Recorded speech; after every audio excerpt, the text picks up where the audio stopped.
नमस्कार दोस्तों, unique web creation की तरफ से चाय पर चर्चा कार्यक्रम में आज हम डिस्कस करेंगे कृषि बिल 2020।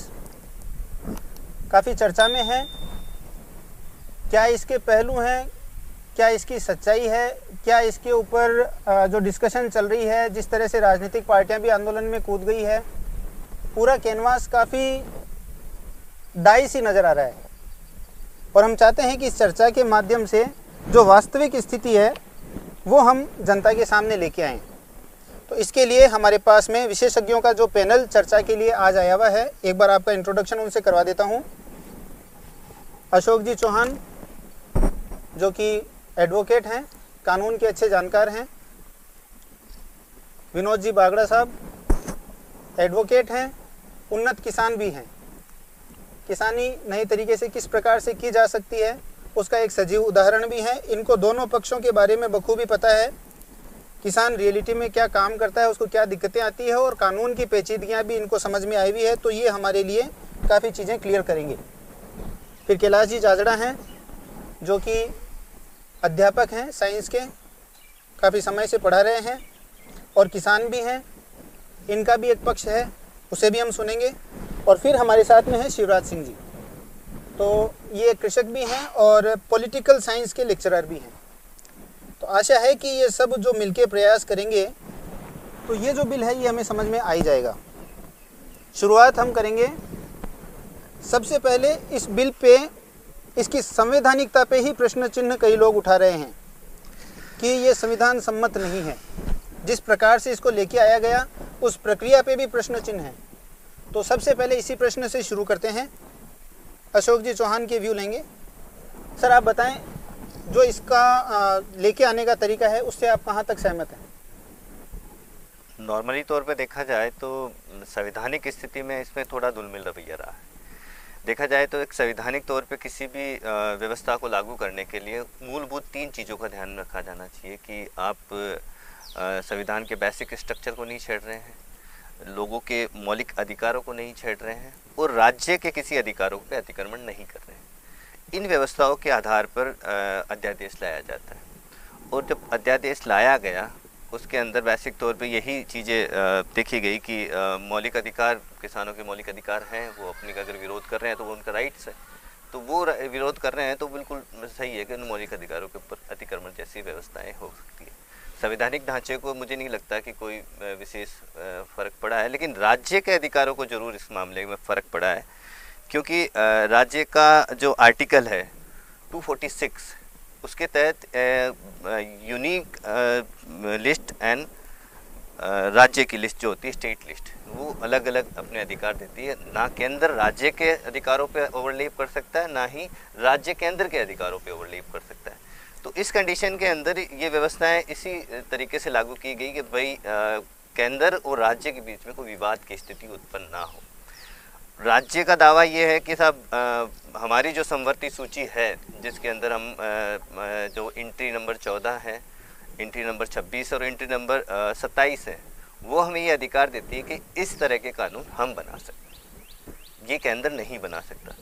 लेकिन एक माइनर डिस्प्यूट ये भी है कि भाई 1954 के अंदर नेहरू जी द्वारा एक संविधान संशोधन किया गया, तीसरा संविधान संशोधन, जिसके अंदर उन्होंने एक नई एंट्री समवर्ती सूची में 33 नंबर पे डाली, जिसमें उसने कृषि उत्पादन और वाणिज्यिक मामले को केंद्र के अधीन भी रखा गया। ये कॉन्ट्राडिक्शन हो गया दोनों के बीच के अंदर कि भाई ये कॉन्ट्राडिक्शन है कि राज्य और केंद्र दोनों तय नहीं कर पा रहे हैं कि वास्तविकता क्या है। उस कंडीशन में संवैधानिक तौर पर तो यही है कि आर्टिकल 254 राइट देता है कि अगर इस तरह के कॉन्ट्राडिक्शंस आते हैं तो उसके अंदर जो केंद्र की जो यूनियन है उसको प्राथमिकता मिलेगी, उसको प्राथमिकता मिलेगी।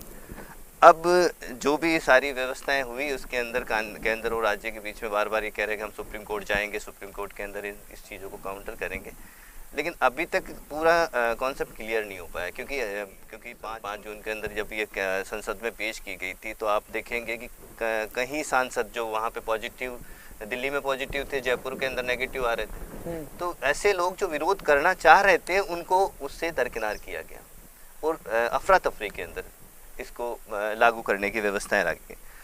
और इसमें मैं कह सकता हूँ कि शो शॉर्ट के अंदर की भी आपदा को अवसर बनाया है सरकार ने। आपदा थी उसको अवसर बनाया, क्योंकि अवसर ऐसे बनाया कि भाई जब कोरोना चल रहा है, कई सांसद पॉजिटिव रहे होंगे, कईयों को दिक्कत रही होगी, कई ऐसे थे कि यार मैं बुजुर्ग हूँ, मैं नहीं जाऊँगा संसद के अंदर, हिस्सा नहीं लूँगा, तो कोरोना पॉजिटिव होने के चांसेस बढ़ सकते हैं। तो उस कंडीशन के अंदर सरकार को ऐसा लगा कि मुझे इनका फ़ायदा उठाना चाहिए, तो उन्होंने संसद में 5 जून को पेश कर दिया। फिर राज्यसभा के पास जाना था मामला। राज्यसभा के पास में भी जो वोटिंग राइट थे उसके अंदर जैसे देखा जाए तो शिवसेना संसद में तो समर्थन कर रही थी, लेकिन राज्यसभा में वॉकआउट करके कि यार जब वहाँ में एक जगह समर्थन करके आए तो दूसरी तरफ हम नहीं करें, तो वो सारी स्थिति थी। अब सभापति का डिपेंडिंग था कि सभापति उसको किस तरह से डील करता है। अब एक तो होता है कि आप ध्वनि मत से उसको पारित कर दें कि भाई ध्वनि मत हो गया 10 वोट पारित कर दो नॉमिनल तौर पर, और एक होता है कि भाई आप एक सिलेक्शन कमेटी बना दें जिसपे वो निर्णय कर लें कि भाई आपको क्या करना है इस मामले के अंदर। सिलेक्शन कमेटी डिसाइड करे कि भाई क्या होना चाहिए। लेकिन क्या होता है कि राज्यसभा जो सभापति होते हैं वो सत्ताधारी पार्टी के ये मान के चलो कि ओब्लाइज्ड व्यक्ति होते हैं, जो ओब्लाइज किए हुए लोग होते हैं, उनके पास में ये बेसिक तौर पर दिक्कत आती है कि भाई उनका मानसिक सेटअप सत्ताधारी पार्टी के पक्ष में रहेगा, तो उनको सिलेक्शन कमेटी बनानी नहीं थी। अब ध्वनि मत का मैटर रहा। ध्वनि मत के अंदर जो एज पर रूल्स है कि सदस्य जो है वो अपनी टेबल पर बैठे रहें और वो अपने वोटिंग्स करें, और सभापति के सामने ये हो कि अपने हाथ उठा के ये जाहिर करें कि भाई हमें इस पे सहमति है कि नहीं है। लेकिन वहाँ दिक्कत ये थी कि कोरोना चल रहा था, सोशल डिस्टेंसिंग थी, लोग अपनी टेबल पर पूरी तरह से इस्टेब्लिश भी नहीं थे, तो कहीं ना कहीं ये कॉन्ट्राडिक्शन है कि सभापति ने ध्वनि मत से इसके हाथ कितने उठे, कैसे काउंट किए, क्या नहीं किए, इस पर पूरा बेटर सवाल है। चलिए, आपका जो है वो प्रश्न चिन्ह है, आप इस प्रक्रिया पे लगा रहे हैं। अच्छा सर, अभी आप बागड़ा जी से मेरा रिक्वेस्ट है सर, आप बताएं इस पे आपका क्या व्यू है।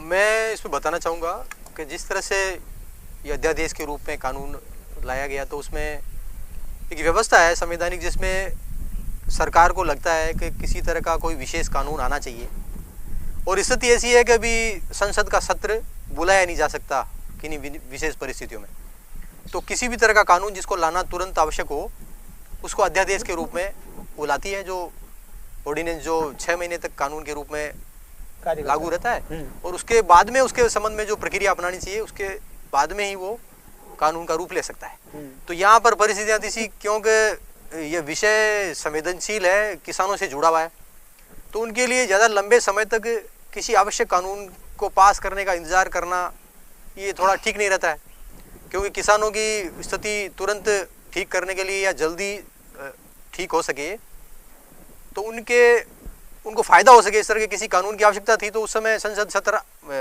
बुलाया नहीं जा सकता था, तो वो अध्यादेश के रूप में ये तीनों कानून जो बताए जा रहे हैं विवादास्पद मान के, जिनके बारे में चारों तरफ डिबेट भी चल रही है और विरोध प्रदर्शन वगैरह हो रहे हैं, उनको अध्यादेश के रूप में लाए गए थे, जो पूर्णतया संवैधानिक है। दूसरा, आप सामान्य भाषा में समझे तो जो विरोध प्रदर्शन वगैरह हो रहे हैं उनके अंदर भी इसकी संवैधानिकता पे प्रश्न उठाने वाले इतने कम लोग हैं, ये एक बड़ा मुद्दा नहीं है। ये क्योंकि बड़ा मुद्दा भी नहीं है, और इससे साफ है कि संवैधानिक तौर पे इसमें किसी तरह की कोई गड़बड़ है ही नहीं। चलिए, हाँ सर, आप क्या कहना चाहेंगे जागड़ा जी। मोटे तौर पे यही कहना चाहूँगा कि एग्रीकल्चर रिफॉर्म के नाम से जो बिल लाए गए हैं, ऐसी क्या विशेष परिस्थिति आ गई, ऐसा कौन सा किसान मरे जा रहा था, या ऐसा कौन सा किसान का इनको रातों रात भला करना था तो इनको चोर रास्ते से बिल लाना पड़ा। कहीं ना कहीं सरकार का जो सरकार की जो भूमिका है इसमें टोटली संदिग्ध नजर आ रही है। आप कुछ बोलना चाहेंगे शिवराज जी। सर, मैं इतना ही कहना चाहूँगा कि एक किसान के लिए बिल है, अब उसका लाने का प्रोसेस जो सरकार को अच्छा लगा वो लेके आई, लेकिन ये किसान के हित में है या नहीं, उसको लेकर जब मेरे विद्वान लोग बात करेंगे तब मैं अपनी बात रखना चाहूँगा। तो जैसा हमने सभी के पक्ष सुने, इतना तो तय लग रहा है इन सब की बातचीत सुन करके कि इसे और बेहतर तरीके से लाया जा सकता था, इसमें पक्के तौर पे सुधार की गुंजाइश थी। नहीं, अगर राज्य सभापति को अगर थोड़ी तरह की गुंजाइश थी तो आप जॉइंट सिटिंग करवा देते। हाँ, वो आप दोनों सदनों को जॉइंट में बहस करवा लेते, जनता के सामने पूरी तरह से प्रॉपर वे में आता तो सही सामने कि आपको क्या करना है। सही बात है, विश्वास में सभी जो प्रभावित पक्ष हैं उनको लेकर के और उसके बाद में भी ये कानून लाया जा सकता था। इसमें लेके आने के तरीके में तो 100% सुधार की गुंजाइश थी, लेकिन इसकी संवैधानिकता पे प्रश्न चिन्ह नहीं उठाया जा सकता है। तो जो प्रोसेस जिस तरीके से ये कानून लेके आया गया वो ज़रूर प्रश्न चिन्ह के दायरे में आता है।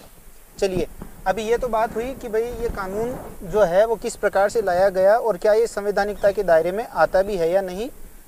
अब वास्तव में जो कानून हैं, जो 3 भागों के अंदर में ये कानून बनाए गए हैं, उन पे चर्चा कर लेते हैं। जो ये 3 बिल हैं जो आपस में एक दूसरे से जुड़े हुए हैं, तीनों के अलग अलग नाम हैं। एक बार इनको मैं इंट्रोडक्शन के रूप में बता दूं कि ये 3 बिल हैं क्या। कृषक उपज और व्यापार और वाणिज्य संवर्धन और सरलीकरण अधिनियम 2020।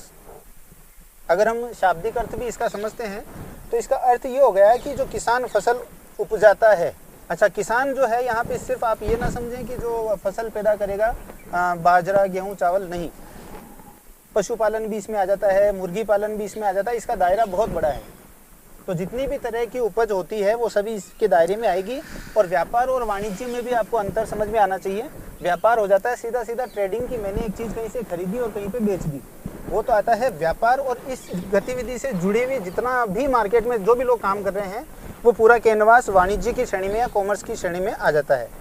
तो जब अपन इस शाब्दिक अर्थ पे देखते हैं तो क्या समझ में आता है कि कृषक उपज, व्यापार और वाणिज्य संवर्धन और सरलीकरण, यानी कि हम प्रक्रियाओं को सरल कर रहे हैं और इसको हम बढ़ा रहे हैं, ऐसा इसके नाम से हमें समझ में आता है। तो नाम कैसा भी रखा जा सकता है, ज़रूरी नहीं है कि जिस तरह का नाम रखा जाए वैसा काम भी हो। इस पे हम डिस्कशन करेंगे। सबसे पहला जो बिल है कृषक उपज, व्यापार और वाणिज्य संवर्धन और सरलीकरण अधिनियम 2020। शुरुआत अशोक जी से करते हैं। नहीं सर बताएं। से नहीं, इसके बारे में पहले पक्ष रखे तो जाता है। हाँ, आपका इस पक्ष नहीं होगा इस संविधान। तो आप चाहते हैं कि ये शुरुआत जो है वो बागड़ा जी से की जाए? जी बिल्कुल, स्टार्ट है उनके। ये पक्ष का तो कोई प्रश्न नहीं है। खैर कोई नहीं, कई बार अपन ने उनसे शुरुआत कर ली, डिबेट जो हो रही है वो तो सामान्य इस पे चर्चा होनी चाहिए उसी के संबंध में। तो इसलिए सभी पक्ष तो है ही, अपन समर्थन करें या नहीं करें उसका ये कोई मतलब नहीं है। लेकिन शुरुआत इस बार आपसे। हाँ, तो इस एक्ट में जो विवादास्पद जो मुद्दा है उसी के संबंध में मैं चर्चा के लिए बताना चाहता हूँ। इसके माध्यम से अभी किसान अपनी उपज को बेचने के लिए जब जाता है तो उसके लिए राज्यों के अंदर व्यवस्था की हुई है। APMC मंडियाँ नाम से एक संस्थान चलते हैं, जिनके पास जाता है वो वहाँ पर अपनी कृषि उपज को विक्रय करता है और उसको विक्रय की कीमत प्राप्त होती है। लेकिन इसमें थोड़ी व्यवस्था अलग है कि जैसे टैक्स व्यवस्था है, जो बेचने जाएगा उस पर टैक्स है। तो अभी जो आंदोलन हो रहा है उसके अंदर जो बड़ी संख्या में ज़्यादातर जो लोग बताए जा रहे हैं वो पंजाब और हरियाणा, वहाँ के जो किसान है आंदोलन कर रहे हैं, ऐसा बताते हैं। उनका कहना है कि ये APMC मंडियों को समाप्त करने का कानून है। तो अभी पंजाब के संबंध में जैसा बताता हूँ मैं कि जैसे मंडियों में 8.5% टोटल उस पर टैक्स लगता है। उनमें से 2.5% जो है वो जो वहाँ पर आढ़ती होते हैं, जिनकी वहाँ दुकान रहती है जहाँ जाके आप बेचते हो, उनका ही है 2.5%। तो बड़ी राशि है। और 8.5% जो पूरा टैक्स है वो भी काफ़ी बड़ी संख्या में है। तो इस एक्ट के माध्यम से सरकार की मंशा है कि किसान मंडी में अपना माल नहीं बेचकर स्वतंत्र रूप से देश में कहीं पर भी जाके अपना जो उसकी कृषक उपज है कृषक की, उसको जाके बेच सकता है। तो उसको जो वास्तविक कीमत भी मिलेगी और वो थोड़ा मंडियों के जो चंगुल कह सकते हैं उससे बाहर निकलेगा। तो वहाँ हो सकता है उसको, अभी एक उदाहरण के तौर पे दूंगा, जैसे पंजाब के अंदर गेहूँ करीब 1500-1600 रुपये क्विंटल के हिसाब से बिकता है, लेकिन वही गेहूँ बाद में फिर मंडी और आढ़तियों के माध्यम से निकलकर जब बाहर आता है तो उसकी 2500-2600 रुपये 2800 रुपये तक उसकी कीमत रहती है। तो किसान जब सीधा बेचेगा तो हो सकता है, और सीधी बात है व्यवहारिक तौर पर, जब बाहर निकलेगा तो एक तो 8.5% का टैक्स है उसके उस व्यवस्था से बाहर निकलेगा, और दूसरा उसका दायरा बढ़ेगा बेचने का, तो उसको उसकी अच्छी कीमत मिलेगी। और कई बार जो भुगतान की प्रॉब्लम होती है वो भी मंडी के माध्यम से उसमें किसान को काफ़ी परेशान होना पड़ता है। तो इससे मुक्ति के लिए ये सरकार चाहती है कि किसान मंडी की व्यवस्था है उससे बाहर निकलकर कहीं पर भी जाके अपने माल को बेचने की स्वतंत्रता के साथ उपज पैदा करें। तो ये इस बिल में जो मूल विषय यही है कि उसकी जो कृषि की उपज है उसको अच्छे मूल्य प्राप्त करने के लिए वो बाहर जाकर कहीं पर भी इसको बेच सकें। अब आप बताएं अपने व्यूज पे। मैं बिल्कुल सहमत हूँ कि ये व्यवस्थाएं दिखने में तो बिल्कुल सरल दिख रही है, लेकिन व्यवस्थाओं के अंदर अभी भी काफ़ी गुंजाइश है। जैसे कि किसान और स्पॉन्सर्स के बीच में जो व्यवस्थाएं कायम की गई है, उसमें किसान पे एक्ट को ज़रूर थोड़ा सा प्रभावी तरीके से लाभान्वित करके, लेकिन स्पॉन्सर पे किसी तरह का कोई रजिस्ट्रेशन व किसी तरह का कोई इस सरकारी बाउंडेशन नहीं निर्धारित की गई है। कोई तंत्र नहीं है जो स्पॉन्सर्स को कवर कर सके, वो ये कह सके कि भाई स्पॉन्सर्स इस दायरे से बाहर नहीं जाए। प्लस अगर इन दोनों के बीच में विवाद होता है, तो विवाद होने की स्थिति के अंदर इन जो अथॉरिटी बनाई है वो एसटीएम को बनाई कि आप एसटीएम के पास जाएंगे। एसटीएम दोनों पक्षों का एक मेरे ख्याल से ये सेकंड जो है बिल उसकी चर्चा करने नहीं, इसी का एक ही बात है, दोनों के अंदर यही है, दोनों में यही बात है। अच्छा। दोनों ही एक्ट में एसटीएम को फर्स्ट अथॉरिटी बनाया है विवाद होने की स्थिति में, और अपीलेंट अथॉरिटी डीएम को बनाया है। ठीक है। अब एसटीएम का जो काम होगा उसके अंदर एसटीएम ये करेगा कि भाई दोनों ही पक्षों से दो पक्ष ले ले और अपना एक सरकारी बंदा नियुक्त कर दे और उन दोनों के बीच में सरलीकरण से व्यवस्थाएं सामान्य कर दे। अब प्रॉब्लम क्या है कि किसान की तरफ से जो पक्ष आएगा वो आएगा एक ग्रामीण परिवेश का पंच होगा या सरपंच होगा या वो आएंगे, और जो स्पॉन्सर्स की तरफ से, जो कंपनी की तरफ से जो बंदे आएंगे वो बंदे बड़े एजुकेटेड होंगे, धनाढ्य रूप से होंगे। और जब सरकारी व्यवस्थाओं में एसटीएम डीएम ये सत्तारूढ़ पार्टियों के अंदर दबाव, और फिर सक्षम लोग सत्तारूढ़ पार्टियों का इस्तेमाल करते हैं, तो यहाँ पे थोड़ा सा अंकुश रहता है कि कहीं ना कहीं इस तरह की व्यवस्थाओं में दिक्कत आ सकती है। बताएं कि क्या कृषि में ही अभी जैसे मैं कोई चीज़ का उत्पादन करता हूँ, आप अदर देन कृषि किसी भी चीज़ को उठा लो, मान लो मैं ये पेन बनाने की फैक्ट्री है मेरे पास में, मेरे ऊपर कोई बाउंडेशन नहीं है कि मैं आकर के इसको खाली किसी एक पर्टिकुलर स्कूल या एकेडमी में बेच के जाऊँगा। कहीं बेच सकता हूँ, किसी भी दुकानदार को बेच सकता हूँ, किसी भी राज्य में बेच सकता हूँ, कोई बाउंडेशन नहीं है। लेकिन किसान के ऊपर में ये बाउंडेशन है कि उसका जो अनाज पैदा होगा वो एक मंडी में ही जाएगा, और सरकार कह रही है कि हम इनको छोड़ रहे हैं कि आप कहीं पे भी बेच सकते हो, मंडी में भी बेच सकते हो, मंडी में बेचने से मना नहीं है, मंडी में भी बेच सकते हो, मंडी के बाहर भी कहीं बेच सकते हो, तो इसमें क्या बुराई है? देखो मैं सीधी सी बात जानता हूँ कि ये एक अपने आर्थिक व्यवस्थाओं को कैप्चर करने की एक मुझे साजिश लगती है। अच्छा। जो धनाढ्य लोग हैं पूरे सिस्टम को हाईचेक करना चाहिए। अब आपने देखा तीसरा जो है अधिनियम जो है वो तो मंडियों में भी हो रहा है ना सर, जैसे मंडियों में भी तो हो रहा है ना। मंडियों में जब किसान जा रहा है तो किसान की कहाँ सुनी जाती है सर, वहाँ पर तो दलाल पहले से होते हैं। किसान की अनाज जो समस्या बता रहे हो वो प्रैक्टिकल समस्या है सर। जी बिल्कुल, और प्रैक्टिकल ही समस्या जो है सर बता रहे हैं कि आप अगर ये देखें कि मंडी में से बाहर जाने पे बड़े जो हैं उनके चंगुल में किसान फंस सकता है, तो क्या अभी जो मंडियां हैं उनमें किसान की सुनवाई होती है? सर मंडियों में भी तो वही हो रहा है ना सर। नहीं देखो सीधी सी बात है कि अफसरशाही के अंदर जो व्यवस्थाएं भ्रष्टाचार तंत्र फैला हुआ है उसके अंदर कई बार कमियां हो जाती है। ये सरकार की व्यवस्था है कि आप उन मंडियों की व्यवस्थाएं सुधारें।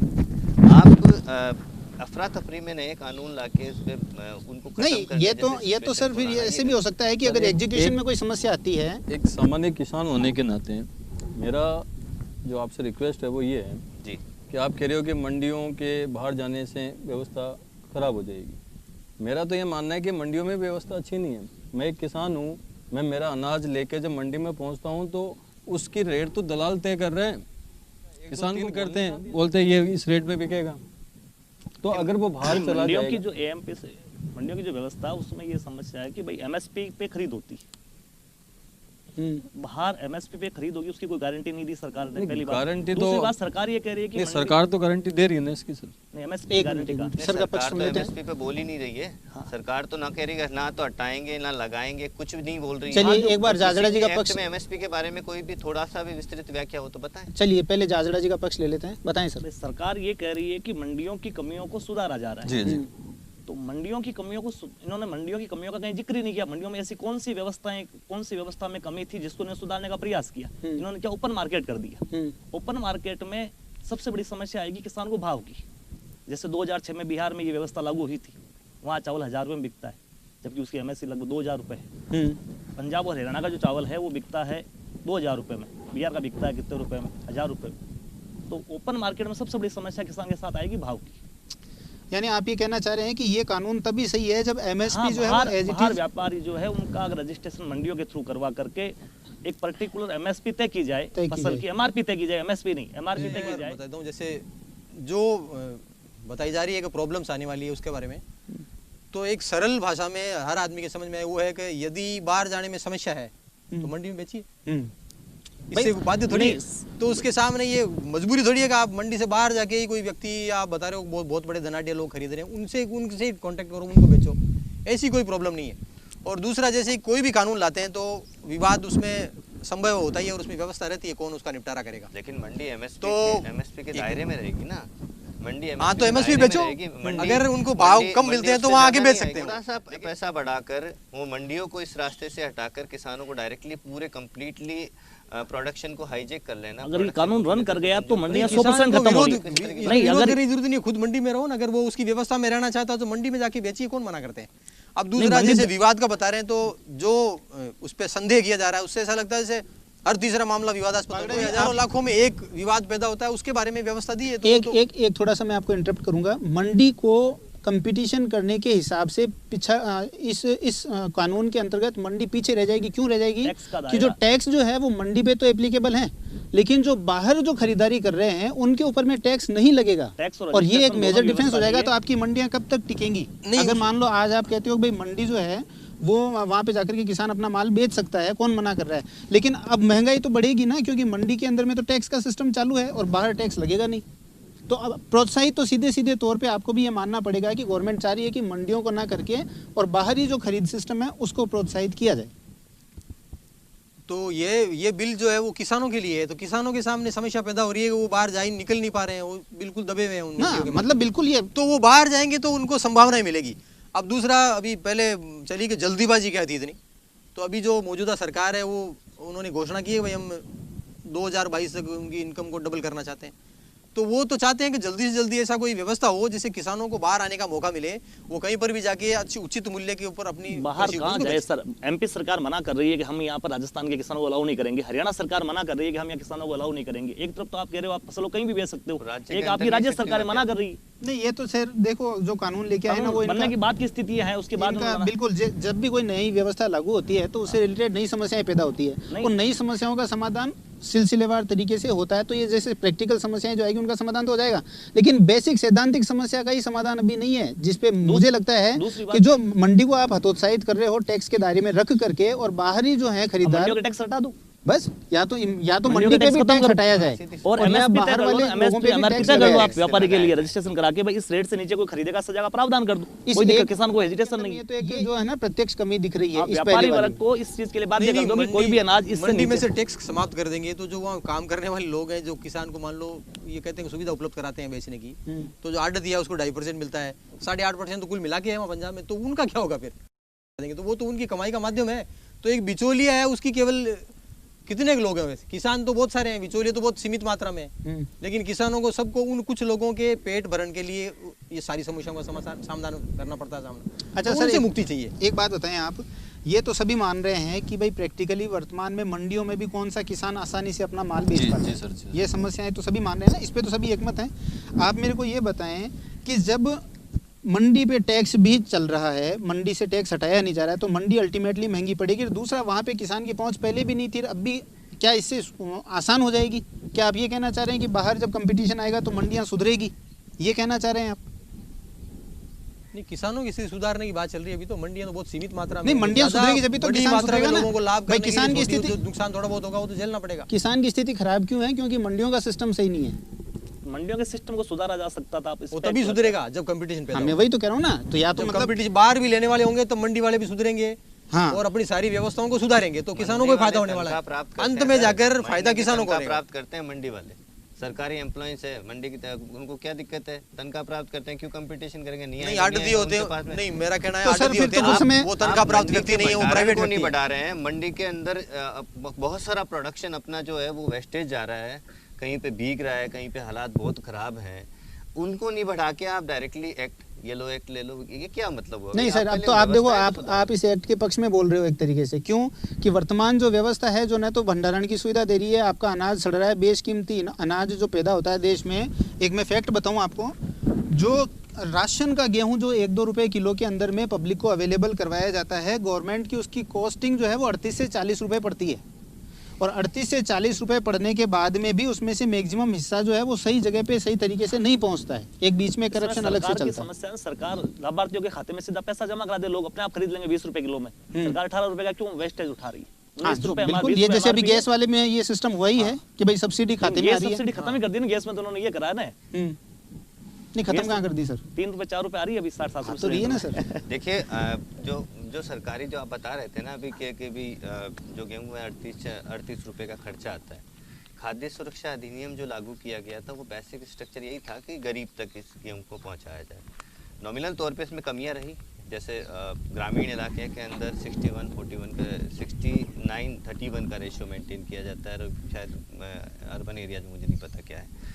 तो इस रेशियो के अंदर जो बेसिक तौर पे यहाँ पे दबाव होता है कि साहब हमें तो ये रेशियो मेंटेन करना है, लेकिन उस रेशियो में कुछ ऐसे लोग घुस जाते हैं जो आर्थिक रूप से कमज़ोर व्यक्ति उन तक वो सेटअप नहीं पहुँच पाता, क्योंकि वहाँ उनका काउंटर लाइन आ गई, यार ये तो इस रेशियो तक हम पहुँच गए हैं, अब हम नए आदमी को एंट्री नहीं लेंगे।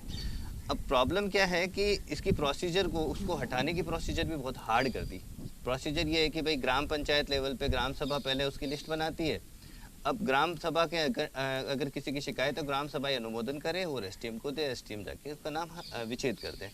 लेकिन प्रॉब्लम ये है कि ग्राम पंचायत की गलती एसडीएम के पास में सरपंच ही घूम रहे हैं, खुद ही गलती करके कहते हैं लो साहब ये नाम वगैरह जोड़ दो यार, अब क्या करें। एसडीएम के पास में जितनी दिक्कतें हैं कि यार अब 69-31 का जो रेशियो है वो भारी पड़ रहा है, वहाँ से वो नाम हटा नहीं सकते, दिक्कतें बहुत सारी है। अभी थोड़ा सा राज्य सरकार ने प्रयास किया कि जो राज्य कार्मिक जो जुड़े हुए थे उनसे काफ़ी बड़े लेवल पे रिकवरी की गई है इस मामले के अंदर। चलिए, जो ऑडियंस है इनके लिए मैं कुछ चीज़ें इसकी क्लियर कर दूं। संगठनों को जो दिक्कत है उसमें ये है कि भाई व्यापारी जो बाहर निजी कंपनियां लगाएंगे वो भाव उसके तय नहीं करे। सरकार अगर यहाँ पर भाव मेंशन कर देती है, यहाँ पर एमएसपी वाला कानून पे व्यापारी पे लागू कर देती है, तो किसान संगठनों को यही दिक्कत है भाई, कोई दिक्कत ही नहीं। किसान संगठन यही तो चाह रहे हैं सरकार से। चलिए, ऑडियंस को थोड़ा सा इस चर्चा से कनेक्ट करने के लिए मैं कुछ फैक्ट्स जो हैं इनके साथ में शेयर कर देता हूँ। भारत में जो 60 का दशक था उस वक्त में हम लोग बाहर से अनाज जो है वो मंगवाते थे। हमारे देश में इतना अनाज पैदा नहीं होता था कि हम अपने देश के लोगों की उधरपूर्ति कर सकें, तो अमेरिका वगैरह से जैसे अनाज आयात होता था। अब वो अनाज जो है वो हमें मांगना पड़ता था और वो एटीट्यूड के साथ हमें देते थे। लाल बहादुर शास्त्री प्रधानमंत्री थे, उनको ये चीज़ अखरी, उनकी कल अल्प समय में मृत्यु हो गई। इंदिरा गांधी को भी ये चीज़ अखरी और उन्होंने कहा कि भाई सबसे पहले तो इस समस्या का समाधान किया जाए कि भाई अनाज में हम अपन आत्मनिर्भर हो जाएं। तो अनाज में आत्मनिर्भरता के लिए हरित क्रांति जो है उसका सूत्रपात हुआ। एमएसपी उस वक्त की देन है कि आप तो पैदा करो अन्न को, भले आपके वहाँ पे वो चीज़ बिकती है कि नहीं बिकती है। मुख्य रूप से कौन सी दो चीज़ें हैं, गेहूं और चावल, ये आप पैदा करो। हम न सिर्फ खरीदेंगे, मिनिमम सपोर्ट प्राइस भी देंगे आपको, और आप जितना पैदा करके लेके आओगे हम सब खरीद के स्टोर कर लेंगे। तो अब किसान की समस्या खत्म कि भाई हमने चाहे जितना भी पैदा कर दिया, हमारे लोकल एरिया में बिकता है कि नहीं बिकता है, लेकिन गवर्नमेंट को चाहिए, गवर्नमेंट खरीदेगी। तो पंजाब, हरियाणा और पश्चिमी उत्तर प्रदेश, इन 3 जगहों पे जहाँ पे पानी की और ज़मीन की व्यवस्था अच्छी थी, वहाँ पे प्रचुर मात्रा में ये अनाज जो है उसका उत्पादन शुरू हो गया। ये वो लोग थे जिन्होंने पहली बार भारत को खुद के दम पे आत्मनिर्भर कर दिया खाद्यान्न के जो परिप्रेक्ष्य में, कि भाई आपको बाहर से नहीं खरीदना है। और हम लोग उन लोगों की मेहनत से, देखिए आज आपको जो किसान वहाँ पे आंदोलन कर रहे हैं ना, उसके साथ में सहानुभूति क्यों रखनी चाहिए। इस तरह के विजुअल्स आते हैं कि साहब वो बादाम खा रहे हैं, कोई गलत नहीं है, आपने मेहनत करी है, आप बादाम खा सकते हो, कौन मना कर रहा है। तो उन लोगों ने मेहनत करके पहली बार भारत को आत्मनिर्भर बना दिया। और वो जो 2 राज्य हैं जिनके किसान सबसे ज़्यादा दिख रहे हैं, वहाँ पे सबसे ज़्यादा परसेंटेज जो है एमएसपी में शेयरिंग का, वो इन्हीं 2 राज्यों से है, up to 70%, not to be precise, लेकिन लगभग 70% से ऊपर एमएसपी के अंदर में जो खरीद है वो पंजाब और हरियाणा से होती है। तो सबसे ज़्यादा प्रभावित कौन हुआ, एमएसपी अगर हटती है तो पंजाब और हरियाणा ही प्रभावित होंगे। तो वहाँ के किसान आपको सबसे ज़्यादा वहाँ पे दिखते हैं, कोई गलत बात नहीं है। उन्होंने मेहनत करी, उन्होंने इस देश को वहाँ तक पहुँचाया कि अब हमें बाहर से मांगना नहीं पड़ता है अन्न, और हम लोग जो हैं उस मामले में आत्मनिर्भर हैं। कुछ चीज़ों में तो हम लोग एक्सपोर्ट भी करने लग गए हैं। अब इसका एक दूसरा पक्ष आप समझें कि अब हमारे पास में प्रचुर मात्रा में अनाज है, पैदा हो रहा है, हम एक्सपोर्ट कर रहे हैं, तो हमें एमएसपी पे अब वो अनाज क्या खरीदते ही चले जाना चाहिए? क्या हमें उस पैसे को बचा करके, जैसे मैंने अभी आपको बताया कि 40 रुपये किलो का जो अनाज पड़ता है वो 3 रुपये किलो में बिकता है राशन में, 3, वो एक नॉमिनल सा प्राइस हो गया। तो वो 37 रुपये प्रति किलो पे हमारी सरकार जो है वो पैसा लगाई जा रही है। क्या ये पैसा बचा करके कुछ और इसमें सुधार के लिए, कुछ नए वैज्ञानिक नवाचार के लिए, कुछ नए आविष्कार के लिए नहीं खर्च किया जा सकता है कृषि क्षेत्र में? भावी पीढ़ियां जो है, क्या उनको एक ऐसा मौका नहीं मिलना चाहिए कि वो आधुनिक और उन्नत तरीके से कृषि करें, या वो कुछ ऐसे उत्पादन करें गेहूं और चावल के अलावा जिनको एक्सपोर्ट किया जा सके? तो उन सारी चीज़ों को ध्यान में रखते हुए ये जो सुधार कानून है ये लाने आवश्यकता है, इसमें कोई दो राय नहीं है। किस तरीके से ये लेके आए गए हैं, इनमें क्या कमियां रह गई है, उनको कैसे सुधारा जा सकता है, वो डिबेटेबल है, और वही डिबेट अपन यहाँ पे कर रहे हैं। तो एमएसपी क्यों लाई गई आपको समझ में आ गया होगा। अभी ये एमएसपी हटाने के या एमएसपी का मेंशन ना होने की वजह से ये सारा आंदोलन हो रहा है। अच्छा सर, सरकार का पक्ष ये है कि हमने एमएसपी का नाम ही नहीं लिया, आप विरोध क्यों कर रहे हो? एमएसपी पे एज सच गारंटी तो पहले भी कभी नहीं थी। नोटिफिकेशंस आते थे कि भाई इस बार का एमएसपी ये है, तो गारंटी तो पहले भी नहीं थी, गारंटी अभी भी नहीं है, तो अभी ही क्यों गारंटी मांग रहे हैं किसान? पंजाब हरियाणा की संपूर्ण फसल एमएसपी पे ही बिक रही बिल्कुल है। बिल्कुल। अब दिक्कत आएगी तो ये जो भड़काने की बात चल रही है कि एमएसपी व्यवस्था समाप्त होने वाली है, हाँ। उसके लिए जो प्रधानमंत्री जी उन्होंने स्पष्ट तौर पे सब लोगों को कहा है, समझाने के तौर पे कि भैया इसमें आप किसी तरह की कोई कंफ्यूजन पैदा मत करो, एमएसपी जैसे पहले जारी थी वैसे अभी भी जारी रहेगी। हाँ। प्रधानमंत्री खुद घोषणा कर दी उन्होंने। और इस संबंध में पहले भी आप बता रहे हो जैसे वास्तव में कोई कानून इस तरह का था नहीं, व्यवस्था देती कि भाई हर बार एमएसपी की घोषणा कर दी, उसी के आधार पे जो खरीदारी वगैरह होती है, जहाँ बंधन है सरकार का, दूसरी जगह तो आप रोक नहीं सकते, तो वहाँ पर एमएसपी में ही होती है खरीद, तो वो जारी रहेगी वैसे की वैसे। अभी बाजरे की एमएसपी 1900 रुपए है और 1300 रुपए मार्केट में बिक रहा है। एमएसपी पे सरकार कह तो रही है, केवल एक्टिंग कर रही है, एक्ट कहाँ ला रही है? हम एमएसपी पे एक्ट चाहते हैं।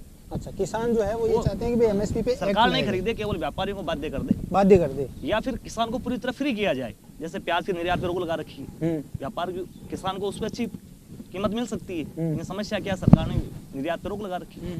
ऐसे ही दालों का आयात कर लेते हैं, जहाँ किसान को फायदा होने वाली चीजें दलहन और तिलहन, वहां पर सरकार क्या कर लेती है, आयात कर लेती है। तो आप तो हर प्रकार से किसान को मार रहे हो ना। सर इसके बारे में अशोक जी आप क्या कहना चाहेंगे? देखिए, माननीय प्रधानमंत्री जी की जो भी वर्डिंग बता रहे थे कि भाई माननीय प्रधानमंत्री जी ने ऐसा कहा, उनकी कथनी कई बार पलट जाती है, ये भारत की जनता जानती है, देखती आई है। उनकी कथनी में कई बार परिवर्तन आ जाते हैं, कहने से कुछ नहीं होता, लिखित में दे दें, लिखित में स्पष्ट दे दें कि हम एमएसपी पे किसी तरह की कोई दखल नहीं करेंगे, एमएसपी को पूर्णतः लागू रखेंगे। सीधी और सिंपल सी बात है, भाई आप क्यों कर रहे हैं, दे दो ना, लिख में दे दो, हम इसको नहीं करेंगे। ये जो मांग बता रहे हैं उस पर तो यही लगता है केवल कि प्रधानमंत्री को हम कहते हैं वैसे एक बार तो करना ही पड़ेगा, क्योंकि हमने आंदोलन कर दिया। जैसे कई बार छोटे स्थानों पे आंदोलन होते हैं, कोई भी घटना हुई, अपराधी पकड़ाने के आगे आप तो हमें लिख के दे दो कि हम 3 दिन में पकड़ लेंगे उसको, तभी वो मानेंगे। ये वाली बात सरकार मना कर दे ना, सरकार मना भी तो नहीं कर कोई रही भी है। प्रधानमंत्री लेवल का व्यक्ति अपने टीवी या जो भी माध्यम है संचार के, उन पे पूरे भारत के सामने कहता है कि ये ऐसे कैसे जारी रहेगी, इससे ज्यादा और क्या होगा? किसको लिख के देनी है उसको? ये जैसे मांग रहे किसको लिख के दे, जैसे किसी एक पार्टी के जो सबसे अग्रणी उसको लिख के दे, साहब मैं आपको लिख के देता हूँ। संविधान ऐसे भी कानून हर बनाए, पार्टी में खूब सारे कानून बनाए दिए, कानून बनाए उसमें मेंशन कर दो ना। बनाने के लिए राज्य सरकार स्वतंत्र है, वो चाहे तो बना सकती है। नहीं, राज्य का कोई एक लागू नहीं होगा। नहीं स्टेट का कोई एक नहीं, एमएसपी पे तो क्यों नहीं वो कर सकते? कर सकते हैं सर, समवर्ती सूची में है, राज्य कर सकते हैं राज्य सरकार। अगर कहीं जो किसानों के प्रति चिंतित है वो करो, बनाओ ना, कौन मना करते हैं उनको? अगर राज्यों को कहीं ये लगता है कि भाई इसका मिसयूज और प्रधानमंत्री जैसा व्यक्ति अगर कहता है कोई बात और वो उससे पलट जाएगा तो उसको दोबारा प्रधानमंत्री कौन बनाएगा? सभी जो लोग समझदार है आज। सही बात है। तो ऐसे इस तरह कोई बात नहीं, केवल ये भड़काने या संदेह पैदा करने जैसी स्थिति है। शिवराज सिंह जी आपका इस पे क्या व्यू है? सर मेरा ये मानना है कि जो एमएसपी को लेकर बात चल रही है, और जैसे बागड़ा जी ने कहा, उनके बात से मैं बिल्कुल सहमत हूँ। समवर्ती सूची का विषय है, अगर दिक्कत है तो राज्य सरकार स्वतंत्र है, राज्य सरकार उसको लेकर नया मेंशन कर सकती है। लेकिन मैं एक सामान्य किसान के तौर पर ये कहना चाहता हूँ कि यहाँ जो बात हो रही है कानून की हो रही है, लेकिन मंडियों के ख़त्म हो जाने से और नई व्यवस्था शुरू हो जाने से क्या आम भारतीय किसान की स्थिति में परिवर्तन होगा या नहीं होगा, उसको लेकर किसान जो है अभी भी संदेह के घेरे में है। अच्छा सर, तो मैं पूछना चाहूँगा इनसे। चलो इसी पे एक फैक्ट पे बात कर लेते हैं अपन। 94% जो किसान हैं उनको एमएसपी से कोई फायदा नहीं हुआ। 6% किसान एमएसपी पे सेल करते हैं, फैक्ट हैं ये आंकड़े हैं, सार्वजनिक है, कोई भी चेक कर सकता है। तो सर जब 94% किसानों ने पहले ही एमएसपी से कोई फायदा नहीं उठाया है, मंडियों के उनको दर्शन होते नहीं है, वो बाहर जाते हैं, आज कट्टे नहीं है, आज जगह नहीं है, 2 से तीसरे चक्कर में उसकी सांस फूल जाती है, चौथे चक्कर में वो बाहर अपना माल बेच के जाता है। ये फैक्ट है। तो जो व्यवस्था है वो सड़ चुकी है, तभी तो सुधार की गुंजाइश बनी। अगर ये व्यवस्था ही सही तरीके से चल रही होती, चलिए इसको भी थोड़ा सा और समझें, तो 91-92 के अंदर में जो उदारवाद आया था भारत में, जो औद्योगिक रिफॉर्म्स आए थे वो कांग्रेस लेके आई थी, और औद्योगिक रिफॉर्म्स बहुत पहले लाने चाहिए थे। मजबूरी ऐसी हो गई कि उस वक्त लाने ही पड़े, फिर आपके पास में कोई दूसरा अवसर ही नहीं था, सेकंड थॉट के लिए जगह नहीं बची थी जब आपने औद्योगिक रिफॉर्म्स जो है आप लेके आए। और आज हम 30 साल बाद में उसके नतीजे देख रहे हैं कि नतीजे बुरे नहीं हैं। जितनी बड़ी जनसंख्या का लालन पालन भारतीय सरकार को देखना होता है, 80 करोड़ लोगों को खाद्यान्न सुरक्षा की गारंटी सोशल वेलफेयर के अंदर में देने वाली भारत सरकार है। दुनिया में किसी दूसरे देश में ऐसा सोचना ही संभव नहीं है जो भारत में एग्जीक्यूट होता है। जैसे भी अपने सिस्टम्स हैं उनके बीच में ये चीज़ चल रही है। तो सुधार तो हम निरंतर करते आ रहे हैं ना। अगर रिफॉर्म्स के लिए ये कृषि कानून जो लेके आए जा रहे हैं, इसमें बिल्कुल जब रिफॉर्म्स कोई भी आता है ना, तो वो क्या होता है कि कंफर्ट जोन से आपको बाहर पटकता है लाके। आप जिस डर्रे से चलते चले आए हो वो डर्रा आपको छोड़ना पड़ता है। उसमें रिस्क हैं, बिल्कुल हैं। हो सकता है कि इसमें कुछ किसान को नुकसान हो जाए। किसान को नुकसान हो जाए तो कानून अंतिम तो नहीं है। क्या ऐसा नहीं है कि भाई उस वक्त में जो समस्याएं आएगी उनके लिए नए कानून बनाए जाएंगे, सुधार किया जाएगा? तो आप एक बार क्या ऐसा नहीं लगता है कि एक बार इन कानूनों के साथ में चलना चाहिए? इनमें जो कमियां वर्तमान में दृष्टिगत हो रही हैं, जैसे हमने पहले कानून में ये अभी बात करी कि जो बीच में जो एजेंसी रहेगी जो विवाद को निपटाएगी, उसके अंदर में सिविल कोर्ट जो है वो कहीं पे भी नहीं है, उसको शामिल होना चाहिए, या कोई एक ऐसा प्राधिकरण गठित होना चाहिए। सिर्फ एसडीएम और जो एडीएम है उनके लेवल पे इसको नहीं छोड़ा जाना चाहिए। ये तो दृष्टिगत हो ही रही है। जिस तरीके से कानून लेके आया है वो उसमें तो अब तो खैर कुछ नहीं हो सकता, लेके आ चुके, वरना उसको भी बेहतर तरीके से ला सकते थे। तो वो बात करने के लिए तो सभी स्वतंत्र हैं, और आगे भी इसमें कोई सुधार की गुंजाइश होती है तो वो करनी चाहिए। एक मैं और बताना चाहता हूँ, सामान्य जैसे एसडीएम को प्राधिकृत किया है विवाद निपटाने के लिए, तो मैं आप सब लोगों को बताना चाहता हूँ, एक बार जानकारी भी है, हमारे मित्र है उनको, तो किसानों की जो भी प्रॉब्लम्स होती है, मुकदमे दावे खेतों से संबंधित, उनको निर्धारण करना, उनकी सारी जितनी भी न्याय व्यवस्था सुनवाई करना और उनका निर्णय करना, ये अधिकार पहले से एसडीएम के पास ही है, वही एडीएम के पास है। वही जो व्यवस्था किसान जिसके पास में जाता है न्याय लेने के लिए, वो व्यक्ति एसडीएम ही है। अभी भी राजस्व कानून है वही लागू होते हैं उनके जो विवाद है खेती से संबंधित सभी निपटाने वाला पहले से ही एसडीएम ही है, वही संभागीय आयुक्त ही है, वही है। तो उन्हीं को आगे वाले जो विवाद है निपटाने के लिए व्यवस्था की गई है। नहीं, लेकिन सर और अभी तक जो होता आया है ना, उसके अंदर में अभी जो दूसरा बिल है, अब उस पर डिस्कशन को लेके चलते हैं, वहाँ पे ये बात आपकी कनेक्ट हो जाएगी। कृषक सशक्तिकरण व संरक्षण, कीमत आश्वासन और कृषि सेवा करार अधिनियम 2020, अनुबंध कृषि यानी कि कॉन्ट्रैक्ट फार्मिंग। इस शब्द को भी काफ़ी विवादों में घसीटा जा रहा है। बहुत सारी इसके अंदर में भी कमियां बताई जा रही हैं, और जो एक बताया जा रहा है कि भाई इसमें आप जब बड़ी बड़ी कंपनियां जब किसान से किसी भी तरह का अनुबंध करेगी तो किसान उतना पढ़ा लिखा, उतना नॉलेजेबल नहीं है, उसके पास में उतना नॉलेज नहीं है कानून को लेकर के। हो सकता है कि उससे गलत सलत कोई अनुबंध करवा लिए जाएं, और फिर जब आप जाओगे विवाद की स्थिति में एसडीएम के पास में, एडीएम के पास में, तो वो सरकारी नुमाइंदे हैं, वो स्वतंत्र इकाई नहीं है। उस स्थिति में क्या किसान के साथ में न्याय होगा? इस पे प्रश्न चिन्ह है। तो अभी जो आप बात कर रहे हैं उसी को अपन आगे बढ़ाते हैं। तो ये जो दूसरा कानून है जो ये कहता है कि भाई अब आप कॉन्ट्रैक्ट फार्मिंग जो है, वैसे तो कोई नई प्रक्रिया नहीं है, ये भी चलन में ही है, अलग रूप में चल रही है इंडिया में पहले से ही, लेकिन अभी जैसे ये वैसे हो गई कि भाई अब कानून बन गया है इसका। तो कॉन्ट्रैक्ट फार्मिंग को लेकर के जितनी शंकाएँ हैं और जो इसमें संभावना है, इस पर अब चर्चा कर लेते हैं। तो शुरुआत इस बार जाजड़ा जी से करते हैं। सर आप बताएं इसके बारे में आपके क्या व्यू हैं? कॉन्ट्रैक्ट फार्मिंग में सरकार ने क्या किया है कि एग्रो कंपनियां जो है, मल्टीनेशनल कंपनियां जो है, वो किसान के साथ एग्रीमेंट करेगी। ठीक है। अब इसमें समस्या क्या आ रही है कि कंपनी जो है उस एग्रीमेंट के बेस पे क्रेडिट भी ले सकती है, इंश्योरेंस भी करेगी, साथ में वो वहाँ पर कुछ निर्माण भी कर सकती है, कुछ गोदाम वगैरह बनाना दो, जैसे मान लो किसी कंपनी को 2 एकड़ में गोदाम बनाना, गोदाम भी बना सकती है। ये मैंने एग्रीमेंट 1 से 9 साल तक का है। अब समस्या ये है कि कई जो जैसे लोग कह रहे हैं कि भाई सरकार के कई नुमाइंदे कह रहे हैं कि इसमें सरकार किसान की ज़मीन नहीं जाएगी, किसान की ज़मीन नहीं जाएगी। तो जब क्रेडिट ले रहा तो ज़मीन तो गिरवी रखी जा चुकी है ना, किसान की ज़मीन इसमें गिरवी रखी जा चुकी है। दूसरी बात, अपन छोटे मोटे मामले देखते हैं, जैसे लोग मकान को किराए पे देते हैं एग्रीमेंट के बेस पे, वो खाली कराना भारी पड़ जाता है। तो कंपनी अगर गोडाउन बना लेगी तो किसान के पास इतना बूता नहीं है कि उसको गोडाउन को खाली करवा लेगी। तो ज़मीन तो ओवरऑल कंपनी के पास ही जा रही है ना। तो किसान खेत का मालिक होते हुए उसको बंधुआ मजदूर की तरह बन जाएगा। ये इसमें खतरा है। दूसरी सबसे बड़ी समस्या क्या है, इसमें एक स्पेशली मेंशन है स्टैंडर्ड क्वालिटी। इसमें दिक्कत क्या आएगी, किसान की जो फसल है वो किसी कंपनी की मैन्युफैक्चरिंग तो है नहीं। किसान की जो फसल है वो पूर्णतः किसान के हाथ में भी नहीं, वो खाद पे, बीज पे, मौसम पे निर्भर करती है।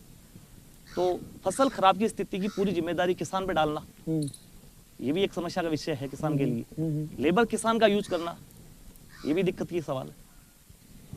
तो आपके हिसाब से इसमें जो किसान का जो पक्ष है वो कमजोर रह गया है। हाँ, स्टैंडर्ड क्वालिटी के नाम पे किसान का गंभीर शोषण होगा, गंभीर शोषण होगा। बागड़ा जी, आपका इस बारे में क्या व्यू है? मैं बताता हूँ, जैसे कॉन्ट्रैक्ट फार्मिंग में सामान्य जो भाषा में समझ सकते हैं सरल, वो ये है, कृषि उत्पाद जब पैदा करेगा किसान, मतलब बोएगा नहीं, उससे पहले ही जो संस्थान या जो बता रहे हैं कृषि से संबंधित कोई कंपनियां हैं या जो भी बड़े संस्थान या कोई भी व्यक्ति उसे कॉन्ट्रैक्ट करेगा, यहाँ पर जो उपज आप पैदा करोगे उसको इस भाव पे मैं खरीदूंगा जितनी आप यहाँ पैदा करेंगे, ये उनका एग्रीमेंट हुआ। अब बाद की व्यवस्थाएं सारी क्या है, जैसे बीजना और उसकी रखवाली करके उसको उत्पादन करना, ये किसान का काम है, क्योंकि कंपनी उससे खरीदने के ऊपर कॉन्ट्रैक्ट कर चुकी है पहले ही कि इस भाव में आपसे खरीदेंगे। तो अब जो संदेह ये है कि वो कंपनी है वो आपके साथ में फ्रॉड करके आपकी भूमि हथिया लेगी या आपको अपने ऋण के जाल में फंसा लेगी। तो मेरा यह कहना है कि क्या 100% सारी ही सभी कंपनियां केवल फ्रॉड करने के लिए व्यापार करेगी क्या? वो चाहेगी कि मैंने कॉन्टैक्ट किया है, उस व्यक्ति के पास अधिकतम उत्पादन पैदा हो, हमें अच्छी क्वालिटी का उसकी उपज मिले, ताकि हम उसको अंतर्राष्ट्रीय बाजार में या लोकल कहीं पर भी बेचकर उससे अच्छा मुनाफा कमा सके। इस लक्ष्य के साथ में कोई भी कंपनी वगैरह काम करेगी, क्योंकि फायदा उसमें ज़्यादा है, उसको वो विवादास्पद काम क्यों करना चाहेगी? तो उसके लिए जो संभावनाएं हैं किसान के लिए वो ये रहेगी, उसके उत्पादन को बढ़ाने के लिए और उसकी सारी जो खर्चा है उसको कम करने के लिए जितनी सुख सुविधाएं या जो वैज्ञानिक पक्ष जो होना चाहिए अच्छे उत्पादन के लिए, इस तरह के इक्विपमेंट, बीज, दवाइयाँ, ये सारी उपलब्ध कराने के लिए कंपनी उसका सहयोग करेगी, क्योंकि वहाँ जो उत्पादन होने वाला है उस कंपनी को मिलने वाला है। तो इससे किसान को सहयोग ही मिलने वाला है, नुकसान किसी तरह का नहीं होगा, और उसको एडवांस राशि भी मिलेगी, क्योंकि कॉन्टैक्ट करते हैं तो आप हमेशा देखते होंगे सामान्य जनरल, हम कहीं पर भी कोई करते हैं किसी तरह का कॉन्टैक्ट, तो पहले हमें कुछ खर्चे के पैसे भी अगला व्यक्ति देता है। जैसे भूमि का बेचान करते हैं, एग्रीमेंट लिखते हैं कि भैया मैं रजिस्ट्री करा दूंगा, तो वो एक अग्रिम राशि प्राप्त करते हैं। तो ये सारी व्यवस्था किसान के लिए हमेशा ही सरल प्रकृति की रहेगी, विवाद होने की संभावना हर जगह रहती है, लेकिन किसान के सामने अवसर पैदा होंगे, उसके सामने पढ़े लिखे लोग उनको बताएंगे कैसे खेती करना है, किस तरह के कृषि उपकरण वो ला सकते हैं, उनकी व्यवस्था करेंगे, सारे उनको उत्पादन को बढ़ाने का प्रयास करने वाले लोगों से किसान का संपर्क होने वाला है। तो ये इस पक्ष को देखा जाए तो किसान को कॉन्ट्रैक्ट फार्मिंग से फ़ायदा होने की संभावना ज़्यादा है। ठीक है सर। अशोक जी। सर देखो, सीधी सी बात है कि फार्मर और कंपनी के बीच में एक करार हुआ है। फार्मर को बहुत लुभावने बातें दी है, वो जो मैंने पहले बात कही, लेकिन कंपनी को किसी भी क्रिमिनल एक्टिविटीज़ के अंदर बांधा नहीं किया गया। अगर वो धोखा करेगा तो उस पर क्रिमिनल केस चलाया जाएगा और उस पर कोई बड़ी कार्रवाई की जाएगी या किसी तरह की पेनल्टी वगैरह। तो पेनल्टी ज़रूर डिसाइड की गई है, मैं इस पर जरूर कहूँगा, पेनल्टी ज़रूर डिसाइड की गई। किसी अगर किसान के आपदा वगैरह की स्थिति बनती है तो उस कंडीशन में किसान को कोई ज़रूरी नहीं है कि अब उसको भुगतान किया जाए या कोई वैसा। मेनली प्रॉब्लम ये है कि आप एक अदने से व्यक्ति का और एक डायरेक्टली एक बड़े कंपनी होल्डर्स का, अब कंपनी अपन गा रहे हैं लेकिन कहीं पे भी ये नहीं कहा कि कंपनी से होगा। क्योंकि पेन कार्ड है ना आपके पास, तो उसके आधार पे भी आप है ना एग्जैक्टली इससे आप कांटेक्ट कर सकते हो। तो भाई पेन कार्ड के आधार पे फिर क्या मतलब हुआ? सही बात है। फिर कहाँ कंपनी रहेगी? तो बेसिक तौर पे इसके अंदर सीधा सीधा दिख रहा है कि कहीं किसी को फ़ायदा पहुँचाने की पूरी तरह से प्लानिंग चल रही है। चलिए, हाँ सर, शिवराज जी आप कुछ कहना चाहेंगे? सर, आज हिंदुस्तान में किसानों की जो स्थिति खराब है उसका कारण है कि परंपरागत खेती करना, और कॉन्ट्रैक्ट फार्मिंग के माध्यम से हो सकता है कि किसान जो है अपने इस ढर्रे से बाहर निकल के कंपनी के अधीन काम करके वो कुछ नया करने सीखें, और उससे हो सकता है कि उन किसानों की आय बढ़े। लेकिन जैसे मेरे मित्र लोग कह रहे हैं, ये लोग कानून के जानकार हैं, संवैधानिक पक्ष उसका किसानों के पक्ष में होना चाहिए, इस बात को लेकर मैं बिल्कुल वेटेज जो है वो किसान को इसमें मैं एक छोटा सा ये कन्फ्यूजन क्लियर कर देता हूँ।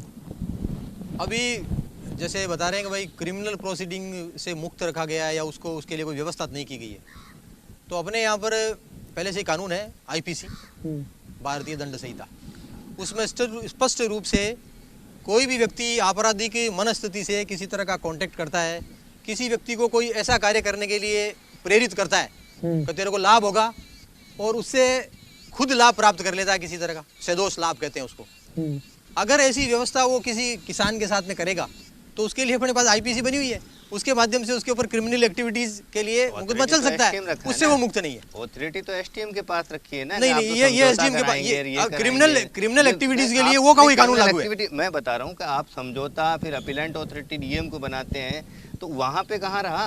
आप तो समझौते के लिए तो STM के पास भेज रहे हैं। जिस तरह से मेरा यहाँ कहना है, जिस तरह से राजस्व वाद चलते हैं, इसी उस राजस्व वाद में एक आता है कई बार फर्जी वसीयत बना ली और अपने नाम से जमीन चढ़वा ली, तो वहाँ उसका निपटारा SDM नहीं करता है, वो पुलिस में मुकदमा होता है उसके खिलाफ। देखिए 420 का, और वो क्रिमिनल एक्टिविटी के लिए पेनलाइज होता है। इसी तरह से कंपनियों के साथ भी होगा, लिखित में कॉन्ट्रैक्ट किया उसने और उसकी जब भूमि पे कब्जा करने का प्रयास किया, उससे उसको राशि नहीं दी, तो वो भी उसी तरह के फ्रॉड और जो आपराधिक जो संपत्ति संबंधित अपराध है उनकी कैटेगरी में आने वाले ही अपराध हैं। उनके लिए हमारी पुलिस व्यवस्था और हमारी जो क्रिमिनल एक्टिविटीज जहाँ चलती है वो वैसी यथावत रहेगी। डायरेक्टली कोई जाती है कहीं पे भी, कोई परिवार जाता है, तो वो सीधा सा पुलिस ये कहेगी कि भाई पहले इसमें लिखा हुआ है यार, आप STM के पास जाओ, वहाँ आपके कोई विवाद है तो दोनों की कमेटी बना लो, सुलझा लो। नहीं, ये केवल कंफ्यूजन क्रिएट कर रहे हैं, बाकी क्रिमिनल एक्टिविटीज के लिए वो का प्रावधान है। तो कह नहीं रहे, सीधी सी बात है, STM को आपने ऑथोरिटी बनाया। अच्छा, तो आपने इस व्यवस्था में कहीं पे भी एग्रीकल्चर जो अपने पोस्टेड यहाँ पे लोग हैं, सुपरवाइजर्स है वगैरह या अधिकारी हैं, उनको कहीं पे भी इन्वॉल्व नहीं किया गया, जो मेन इसकी जड़ है उनको बिल्कुल इन्वॉल्व बिल्कुल। नहीं किया गया। अब जो इसका थोड़ा सा मेरे को जो समझ में आया, आप दोनों दिग्गज हैं, अपने अपने क्षेत्र के कानून के जानकार हैं, जो मुझे समझ में आया, जो थोड़ी बहुत मैंने इसके बारे में पढ़ाई करी है। पहला तो आपने बहुत सही पक्ष उठाया कि किसी भी व्यक्ति के पास में पैन कार्ड है वो किसी भी किसान के लिए स्पॉन्सर बन सकता है, वो कोई भी हो सकता है, वहाँ पे उसको बाउंड नहीं किया गया है। उसका कोई वेरिफिकेशन का प्रोसेस होना चाहिए, उसके साथ में भी कोई लिमिट तय होनी चाहिए, उसके ऊपर भी उसकी कोई जमा राशि आगे होनी चाहिए। हर व्यक्ति कोई भी कल को गलत मन स्थिति के साथ में इसमें इन्वॉल्व हो सकता है, वहाँ पे किसान फंस सकता है। मेरी सीधी सी बात मैं आपसे काटना चाहूँगा। हाँ। देखिए किसान जो है वो गारंटी उसकी जमीन दे रही है कि उसकी संपत्ति है। हाँ। यहाँ पे पैन कार्ड से आप स्पॉन्सर बिल्कुल, बन जाते बिल्कुल, हैं, कोई हाँ, आपकी बात फाउंडेशन समझ नहीं गया है, कोई सर। सरकारी तंत्र का कब्जा नहीं है, आप डायरेक्टली बिल्कुल, बनना चाह रहे हैं, बिल्कुल। तो दिख रहा है ना कि क्या करना चाह रहे हैं। आपकी बात समझ गया मैं। पैन कार्ड मात्र से ही कोई स्पॉन्सर ना बने, इस पे इस कानून को थोड़ा सा और स्ट्रिक्ट करने की और इसमें कुछ नए प्रावधान जोड़ने की आवश्यकता है। साथ ही एक सबसे बड़ी समस्या उपज को बढ़ाने के लिए कंपनियां जो कीटनाशक और उर्वरक कीटनाशकों का इस्तेमाल करेगी, उससे जमीन की उर्वरा शक्ति भी जाएगी। जैसे पंजाब हरियाणा में यही तो हो रखा है, MSP के नाम से गेहूं और चावल इतना उगाया गया, वहाँ दूसरी फसलें नहीं हो सकती आज। बिल्कुल, और इसमें आप देखें कि कैंसर ट्रेन चलती है पंजाब से। बिल्कुल, अब वो कैंसर ट्रेन पंजाब से राजस्थान आती है, कंपनी को तो उत्पादन से मतलब है ना, कंपनी को उत्पादन से मतलब है, वहाँ पर ये तो इशू रहेगा ना। वो फिर दूसरी बात कंपनी तय करेगी कि किसान को बोना क्या है। मान लो जैसे कि कंपनी ने कह दिया आप गेहूं नहीं पैदा करोगे, तो किसान को गेहूं भी लेके खाने पड़ेंगे, बाजार से खरीद के खाने पड़ेंगे। नहीं, वो तो देखिए इसका तो ये तो प्रैक्टिकल खूब सारे समाधान हो सकते हैं। इसमें तो कुछ जमीन का टुकड़ा जरूरी ना थोड़ी है कि वो सारी पूरी जमीन ही उस कॉन्ट्रैक्ट के जरिए, वो तो पहले बात होगी, वो तो बात हो जाएगी। अच्छा, वही से पहले बात हो रही है ना, कॉन्ट्रैक्ट में सारे ही पहलू रखे जा सकते हैं। इसमें जो मुझे स्टैंडर्ड क्वालिटी का जो इश्यू है उसमें सबसे बड़ा इश्यू है, जैसे मार्केट में समस्या आएगी। बात सही है। देखिए मैं एक निवेदन करूं आपसे कि यहाँ पे जो हम अपने राजस्थान की बात करूं, जब मैं नॉर्मली पहले सदन में था तो उस समय मुझे ये बताया था कि यहाँ पे डाई अमोनियम फास्फोरस जो पहले कंपनीज बताती थी कि आप खेत में यूज करो इसको, जिससे आपके उत्पादन बढ़ेगा, उत्पादन बढ़ते बढ़ते तो डाई अमोनियम फास्फोरस की मात्रा इतनी ज़्यादा हो गई कि मिट्टी के अंदर डले से हो गए काफ़ी बड़े लेवल पे। और उनकी लैब टेस्टिंग जब सरकार ने कही कि भाई आपको डाई अमोनियम फास्फोरस का यूज नहीं करना है, आगे जाके भविष्य में दिक्कतें आ सकती है, इससे आगे उत्पादन में कोई प्रॉब्लम्स आ सकती है, तो आज तक उसके वो रिपोर्ट भी नहीं आई है कि क्या होने वाला है इससे। अब देखिए सर, आप अगर वर्तमान व्यवस्था को देखेंगे ना, तो ये समस्या इस वजह से भी पैदा हो रही है कि आप गेहूं चावल पे MSP दे रहे हो, गेहूं चावल ज़्यादा से ज़्यादा मात्रा में पैदा करना है, मर्जी है जैसे आप उसके अंदर में कीटनाशक रासायनिक वो डाल रहे हो ना, ये भी तो उसी का ही परिणाम है। कॉन्ट्रैक्ट फार्मिंग में यही होगा ना, उत्पादन बढ़ाने के चक्कर में। हाँ, चलिए तो अभी इसको थोड़ा सा अपन इस सेकंड वाले कानून को समराइज करते हैं। इसमें पहला पक्ष जो कमजोर है कि स्पॉन्सर कोई भी बन सकता है, यानी कोई भी एक किसान से आकर के और कॉन्ट्रैक्ट कर सकता है। तो वहाँ ये चीज़ होनी चाहिए कि सिर्फ पैन कार्ड के बेस पे आप कॉन्ट्रैक्ट नहीं कर सकते, आपका खुद का कुछ आधार होना चाहिए। इसमें सुधार की गुंजाइश है। जो विवाद की स्थिति पैदा हो जाती है उसको जब अपन लेके चलते हैं तो विवाद का निपटारा जो है एसडीएम वाली प्रणाली के साथ साथ में एक पर्टिकुलर कोई प्राधिकरण जो है वो इसके लिए बनना चाहिए अलग से, जो इन तरह के विवादों को निपटाए। क्योंकि सरकार की मंशा इसमें यह है कि अगर सिविल में गए तो वहाँ पे टाइम खराब होगा और किसान के सीजन 3-4 खराब हो जाएंगे, तो वो चाहती है कि भाई 1-1 महीने का समय देकर के 4 महीने में किसी हालत में इसका विवाद का निपटारा होना चाहिए। उस वजह से इसके तहत चल रहे हैं। जैसे अभी सर ने बताया कि भाई वर्तमान में भी वही व्यवस्था है, लेकिन वर्तमान में कानून ये नहीं है। वर्तमान में कॉन्ट्रैक्ट फार्मिंग जैसे कानून भी नहीं है, तो वहाँ से एसडीएम लेवल पे काम हो जाता है। लेकिन जब आप इतना बड़ा अखाड़ा फैला रहे हो तो आपको एक प्राधिकरण इसके लिए अलग से बनाना ही चाहिए। और तीसरा जो कि के लिए गलत जो प्रैक्टिस चलेगी तो वो तो सर एमएसपी की वजह से वैसे भी चल रही है, जहाँ से एमएसपी में किसान ज़्यादा बेच रहा है। और एक छोटी सी बात और बताना चाहता हूँ। अभी सभी लोग आप देखते होंगे जैसे उत्पादन, अपना सामान्य उत्पादन और ऑर्गेनिक या जैविक खाद के माध्यम से होने वाला उत्पादन मार्केट में मिलते हैं शहरों में, उनके भाव में बहुत बड़ा अंतर है। गेहूँ है 6,000 रुपये क्विंटल है, वो खरीदते हैं लोग।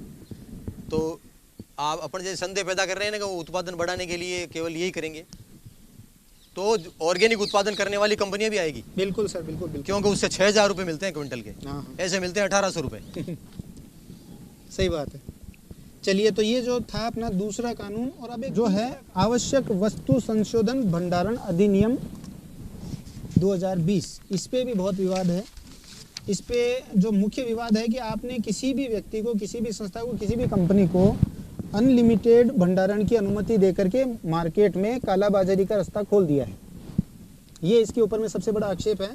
तो इसके बारे में चर्चा करेंगे। शुरुआत करते हैं इस बार शिवराज सिंह जी से। देखिए सर, काला बाजारी एक समस्या इसमें आएगी, मैं मानता हूँ इस चीज़ को। लेकिन एक किसान के रूप में ये कहना चाहूँगा कि यहाँ सरकार को ये करना चाहिए कि किसान को एक इतनी पूंजी दे ताकि वो अपना अन्न भंडार अपने खेत में कर सके, तो कम से कम वो इस काला बाजारी से बच सकता है। बाकी जहाँ तक मैं किसान के नाते ये मानता हूँ कि इसमें हो सकता है कि ये मुनाफाखोरी या काला बाजारी वाली समस्या आएगी। जागड़ा जी, जमाखोरी की वजह से दिक्कत तो कंपनियां, मतलब भाव जो है वो जमाखोरों के पास तय होंगे, सीधी सी बात है। और आम किसान को इसका फायदा नहीं मिल रहा है। दिक्कत कहाँ आ रही है कि सरकार सब्सिडी के नाम पे दुनिया भर की कंपनियों को पाल रही है, लेकिन किसान को सब्सिडी प्रॉपर वे में नहीं दी जा रही है। जैसे पोली हाउस बनाने के लिए आपने एक पर्टिकुलर कंपनी को बाउंड कर रखा है कि ये कंपनी क्या पोली हाउस बनाएगी। उस पोली हाउस की एक्चुअल कीमत 20 लाख रुपए है और वो कंपनी 50 लाख में पोली हाउस बना के दे रही है और 25 लाख की सरकार उसमें सब्सिडी भी दे रही है। ऐसे ही अगर सरकार क्या करे, किसानों को सब्सिडी सीधे दे और वो भंडारण की व्यवस्था अपने स्तर पे कर ले, क्या बात है, एफसीओ बना करके कोल्ड स्टोरेज की व्यवस्था कर दी जाए, तो शायद इसमें दिक्कत नहीं आएगी। बिल्कुल बिल्कुल, बहुत ही प्रैक्टिकल सुझाव है सर आपका। बागड़ा जी, हाँ, ये जो बता रहे हैं आप, एसेंशियल कमोडिटीज एक्ट है जिसमें अमेंडमेंट किया गया है अभी, तो उसमें एक किंतु अवश्य रखा गया है कि आपातकाल की स्थिति के अलावा किसी तरह का भंडारण करने पर किसी तरह का प्रतिबंध नहीं होगा। वो सभी चीज़ों के लिए कुछ वस्तुएं हैं जो पहले एसेंशियल कमोडिटीज में आती थी, उनको उससे मुक्त रखा गया है।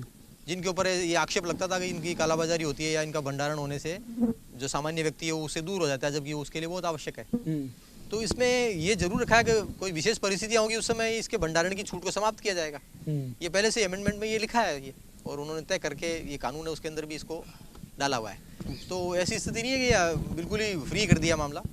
दूसरा, भंडारण करने की जब सुविधा होगी तो हो सकता है किसानों से खरीदने वाले जो लोग हैं उनकी भी संख्या बढ़े, और एक लिमिटेड जो व्यक्ति हैं जो खरीदते हैं और उनके पास भी प्रॉब्लम है कि वो एक निश्चित मात्रा के अलावा तो खरीद ही नहीं सकते। सर, एक तो ऐसी कई बार व्यवस्था, किसानों की वो उपज है वो अपने पास ही पड़ी रहती है खुद के पास, तो उसको भी बेचने का लाभ उसको मिलने की संभावना रहती है। भंडारण में जो कोल्ड सर, स्टोरेज एक ऐसी व्यवस्था क्यों स्थापित न करे कि वो खुद किसान भंडारण करे? नहीं, ये तो अच्छा उसके है। लिए होना तो चाहिए ना सर। सब्सिडी के ऊपर कर रही है सरकार, कर रही है सर, वो ये राज्य सरकार भी कर रही है। वो हर किसान तक नहीं पहुंच रहा है सर। जैसे अपने क्षेत्र में कुचामन या आसपास का इलाका में प्याज उत्पादन होता है, तो वहाँ पर भंडारण के लिए सब्सिडी के ऊपर जो भंडार गृह बनाने के लिए सब्सिडी दे रही है पहले से, अभी सरकार में चल रही है, वो तो करो तो कर सकते हैं। देखिए सर, मैं इस बात में पूरी तरह से स्पष्ट तौर पे कहना चाहता हूँ कि पहले के जो एक्ट हैं ये लास्ट वाला एक्ट इसकी पोल खोलता है। वास्तविकता क्या है कि आप स्पॉन्सर्स को कहीं पे भी फाउंडेशन नहीं कर रहे हैं, लास्ट में उसको भंडारण का पूरा अधिकार दे रहे हैं। मीन्स स्पष्ट है कि आप किसी विशेष लोगों को फ़ायदा देना चाह रहे हैं, बड़े लेवल पे भंडारण करना चाहते हैं ताकि मार्केट से डिमांड बढ़े और मनमानी कीमत वसूल भी जाए। इस तरह की व्यवस्थाएं देश की आर्थिक व्यवस्था को कैप्चर करने का एक षड्यंत्र कह सकते हैं, जिसमें ये व्यवस्थाएं बिल्कुल इसी तरह से देखने को सोचने को मिल रही है कि ये क्या करना चाह रहे हैं। और इस तरह की व्यवस्थाएं यूरोपियन देशों में हुआ है। वर्लमार्ट कंपनी ने जिस तरह की देशों की अर्थव्यवस्था को हाईजैक किया था, उसमें इसी तरह की व्यवस्था थी जिसमें उन्होंने बड़े लेवल पे प्रोडक्शन इकट्ठा कर लिया। जब देखो सीधी सी बात है, किसान आप तब तक हैं जब खेत में काम कर रहे हैं, उसके बाद में आप घर जाते हैं तो घर जाने के बाद में आप एक सामान्य व्यक्ति हैं जिसकी आपकी अलग अलग आवश्यकताएं। आप गेहूं उगाते हैं, इसका मतलब ये नहीं कि आपको चावल की आवश्यकता नहीं है, उसको मार्केट से खरीदना पड़ेगा। तो वहाँ तो दिक्कत आएगी ना कि वहाँ पे आप एक कंज्यूमर बन के जा रहे हैं, वहाँ आपके प्रोडक्शन जो इधर कमाया उधर गवा देंगे। तो ये जो तीसरा एक्ट है इसमें तो सीधी सी बात किसानों से ज्यादा विरोध फिर आम जनता को करना चाहिए अगर उसके बिल्कुल किसान का वास्तविक मुद्दा किसान का तो है ही, लेकिन आमजन के पर किसान का मुद्दा यूं है कि आलू के भाव जो इस बार है वो 40 रुपए से कम नहीं हुए।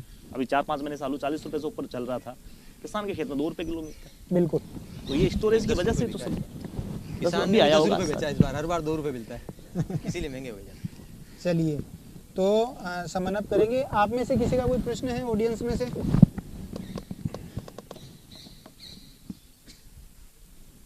किसी के पास कोई प्रश्न नहीं है?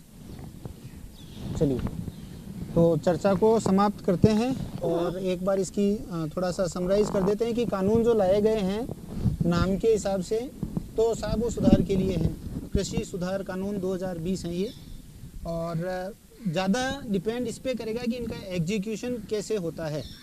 अगर इनको सही तरीके से एग्जीक्यूट किया जा सका और जो समस्याएं आई उनका उसी तरीके से समाधान किया जा सका, और जो वर्तमान में कानून है इसमें भी कुछ लूप होल्स हैं, उनको अगर सुधार दिया जाए तो ये एक अच्छे कदम की श्रेणी में आ सकता है।